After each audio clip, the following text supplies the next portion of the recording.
In this video, you are going to see how to format and set up Google Pixel mobiles, followed by how to erase eSIMs in Android mobiles, then how to reset Bluetooth and Wi-Fi settings, and finally, how to reset mobile phone network settings too. Basically, this is one video that covers multiple topics. So let's start. And also don't skip the video because everything is interconnected here.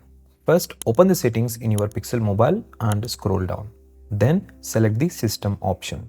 Here, scroll down again and select the reset options at the bottom. Then you will see the list of options here. From here, you can reset mobile network settings if you change any IP address before.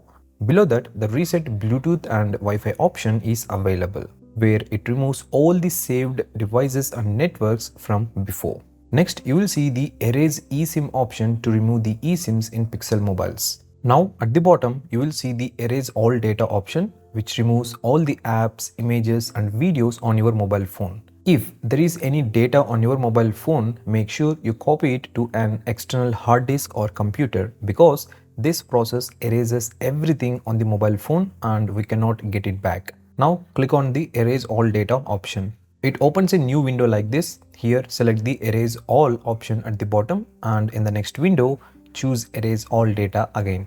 That's it. Now your device will restart and begin the fresh setup process again. Now here is the setup process. First click on get started after selecting the language. Then it asks for Wi-Fi. If you want, you can also set it up offline. After that, it asks you add a SIM card. Even this step can be skipped by pressing the setup offline option.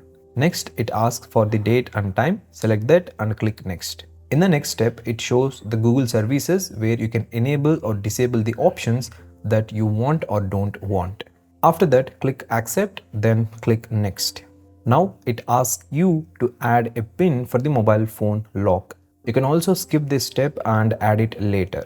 Then it asks for system navigation buttons and you can choose whichever option you want. And that's it. Now you have successfully set up the Google Pixel mobile phone without any issues. If you found this video helpful, don't forget to smash that like button and also subscribe to this channel for more tech and gadget related videos.